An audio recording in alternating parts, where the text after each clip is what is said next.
Isaiah 53 verse 5, by His wounds we are healed. Exodus 15 verse 26, I am the Lord who heals you. Kapatid, naniniwala ba kayo sa time really heals? Yung mapapagaling nga ba tayo sa simpleng paglipas lang ng panahon? Amen. Amen. Kasi kapatid, mapapagaling nga ba tayo sa simpleng paglipas lang ng panahon? Dahil ko po kasi naririnig yan. Alam mo ikaw kapatid, simpleng paglipas lang ng panahon, gagaling ka rin. Mawawala din yung sakit na yan. Makakalimutan mo din yan after 5 to 10 years. Pero ako po personally, hindi po ako niniwala sa ganun. Kasi alam niyo po kung bakit? Kasi kung sa simpleng paglipas lang ng panahon gagaling tayo, bakit may mga matatagalan na nangyari? Pag naiisip mo, masakit pa din. Pero, naniniwala ako na time is with God. Because God is our healer. Amen? Pag-ibig ko yan. Kahit nga, minsan nga ang bilis lang ng process eh. Hindi dahil sa tulong ng, hindi dahil sa simpleng paglipas lang ng panahon, kundi dahil sa tulong ng Panginoon. Pero hindi ko po nilalahat yung ganong process kasi hindi naman po tayo para-paraw ng healing process. Pero kapatid, for you who is broken right now, nakikita at naririnig ka niya. Pag-ibig niya. Pagkatiwala mo lang, lalo na sa ganyang season. Time will come, kapatid. If God is with your healing journey, Amen. maalala mo yung lahat ng mga nangyari. Pero hindi mo na, wala ka nang mararamdaman kahit anong sakit. Amen?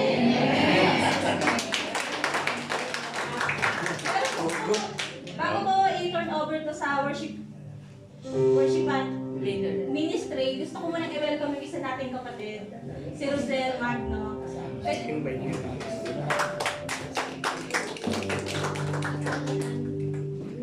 Sabihin mo lang yung kung taga-saan ka sa Pilipinas at sino nag-invite sa'yo. Nasaya po kayo dyan. Go po ako si Rosel Magno, 21 years old. Taga Malolos, Bulacan. 21? Kabataan ng kabataan. Ang nag-aya po sa akin dito ay yung nanay ko po sa Villa si Ate Hari.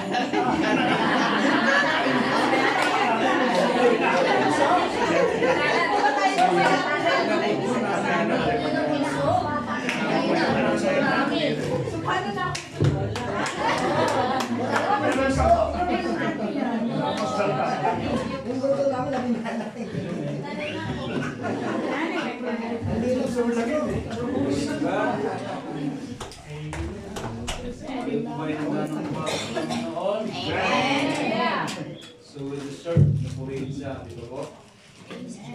God, let us open our heart right now. At gusto tayo, hindi makausap ng sarili, kundi po sa ating Panginoon.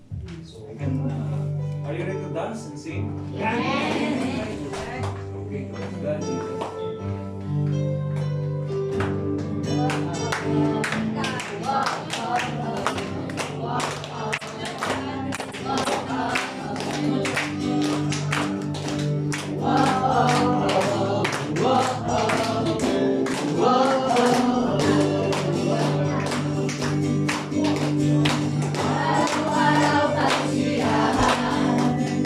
Araw-araw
nagsasambisyon, ika'y pupurihin. Ikaw at ikaw pa rin.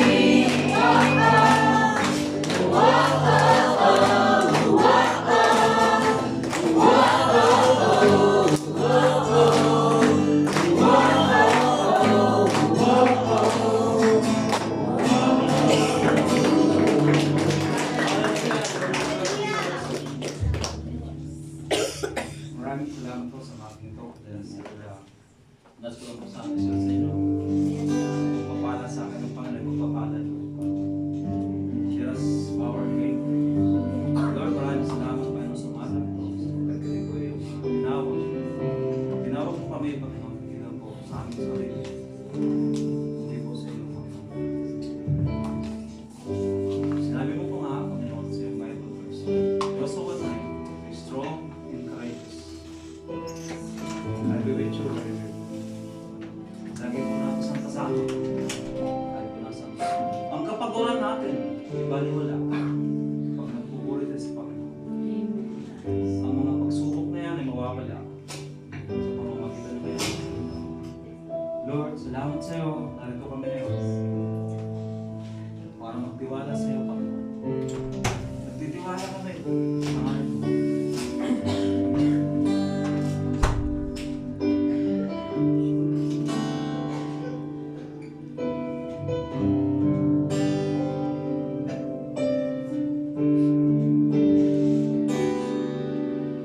Ako'y nagtitiwala sa iyo.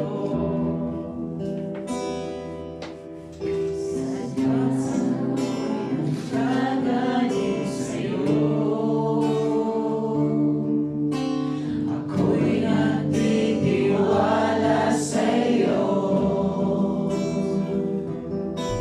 Salita mo ang tanging sanligan ko. Ako'y nagtitiwala sa iyo. Salita mo ang nanggagaling sa iyo. Ako'y nagtitiwala sa iyo. Salita mo ang tanging sandigan ko. Ako'y nagtitiwala sa iyo. Kalakasan ko'y nanggagaling sa iyo. Ako'y nagtitiwala sa iyo. Salita mo ang tanging sandigan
Let us continue to repeat the song.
Victory has been won at the foot of the cross for us.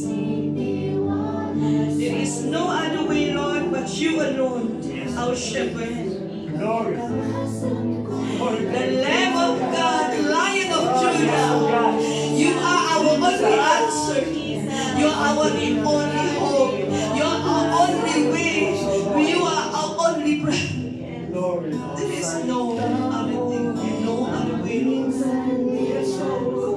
We seek you, Lord. Ako'y nagtitiwala sa'yo. Kalakasan ko'y nanggagaling sa'yo. Ako'y nagtitiwala sa'yo.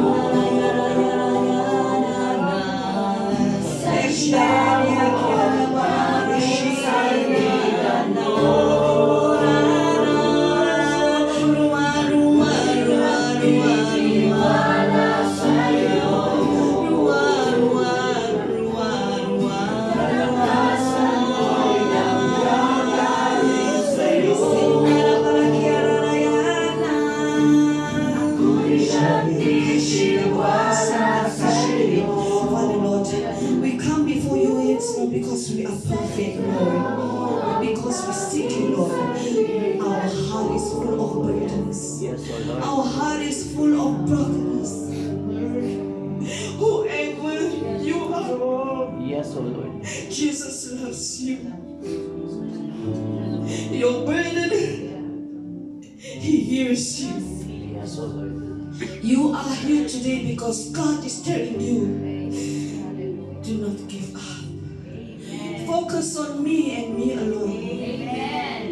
Father, today we submit this sanctuary into your hand. Whoever that is present here, all of us that is present here, Lord, we seal this place and this territory with the blood of Jesus. We call upon you because your word has said, where 2 or 3 are gathered in your name, you should be in the midst of us. Oh, Holy Spirit, we invite you here today. We invite you here today. We invite you to take over this place. Let our heart be filled with your presence, oh Lord. Let our heart be filled with your presence, Lord. That everything that we do today here, as we worship you, let the sweet aroma of praises will bring glory to the King of Kings and Lord of Lords. Father, Lord, we seal this place. We seal this place with your fiery arms and fiery wings. Let our heart will be filled with a heart of worship. We lay our Pastor Ivan into your hands. Holy Spirit, take over her. Empower her continuously. Fill her continuously. That every word that she will speak will be a sword of fire unto our heart. That our heart will be filled with your presence, O Holy Spirit. Let this word will be sealed upon our heart, which is our thought.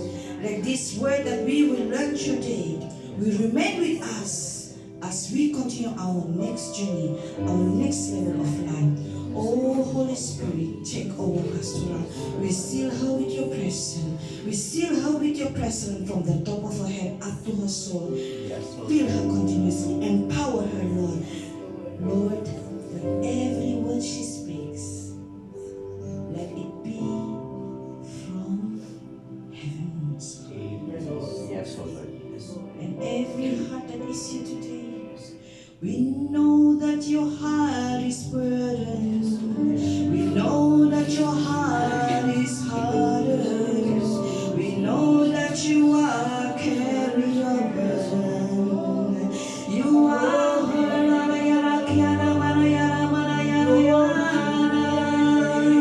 Jesus loves you.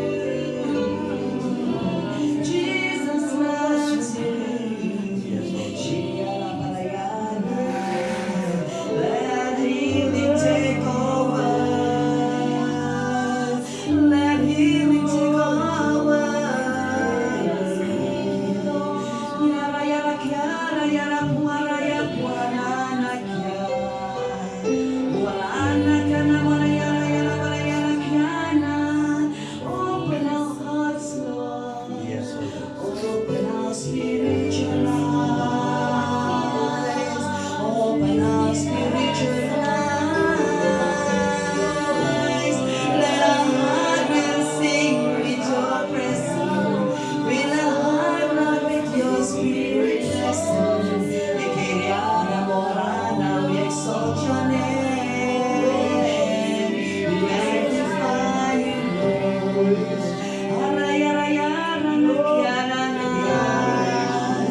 Oh, glory, glory, glory.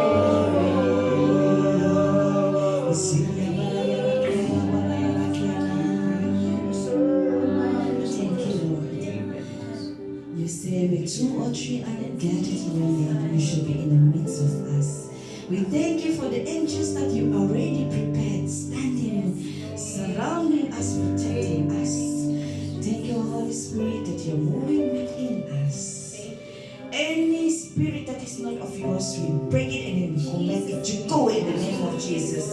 We seal this territory with your presence. We seal this territory with the blood of Jesus. Let our heart will only serve you, Lord, and only you will bring glory. In Jesus' name, amen. Amen.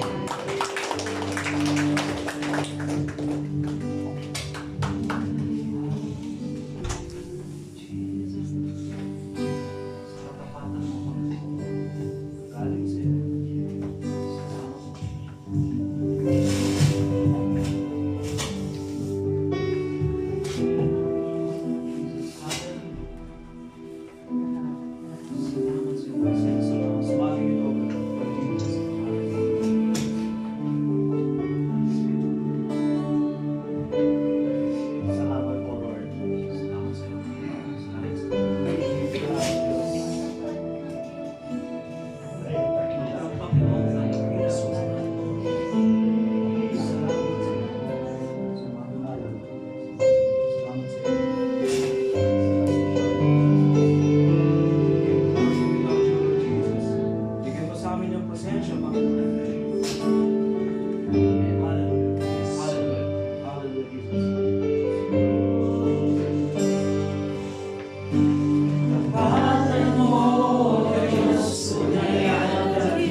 Tunay na wala kang katulad.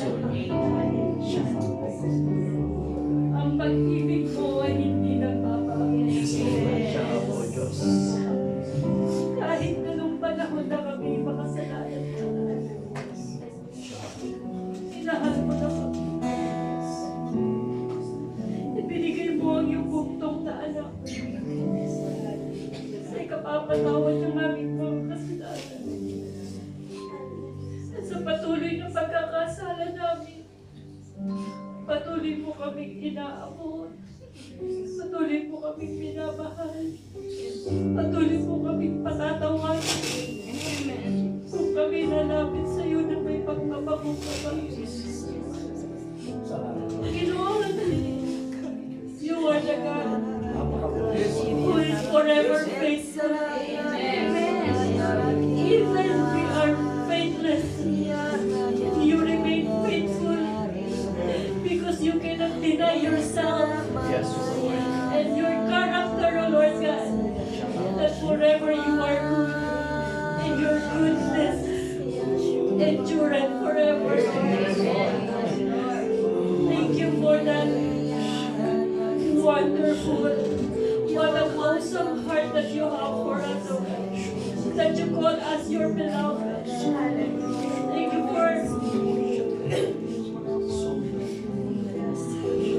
you for everything that you have done, Lord. Nothing we could do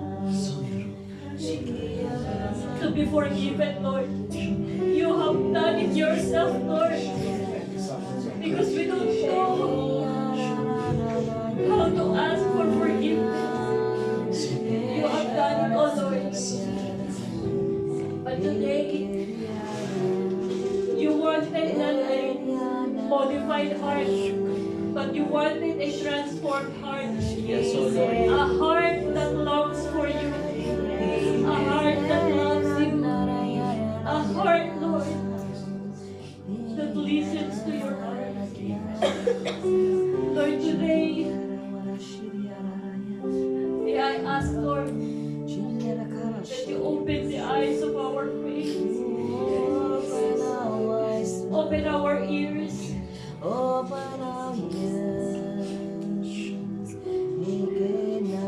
and our hearts, so we may listen and hear your word. And let your word today transforms us to a person that you want us to be. Yes, O Lord. Lord, we cannot stop worshiping you. Yes, O Lord. But time is not enough, Lord, for us to do that today. So we just wanted to enthrone you, Lord. Sit in your throne as you receive our worship, O God. Yes, amen. And as I speak, Lord, give me the utterance, give me the power, give me the anointing. May I speak with love as you speak, Lord. May I convey the word that you wanted me to speak today, Lord. Because you want to do a wonderful thing for the lives of every people who hears your word today. Lord, receive the glory, honor, and adoration. This is our prayer. In Jesus' name.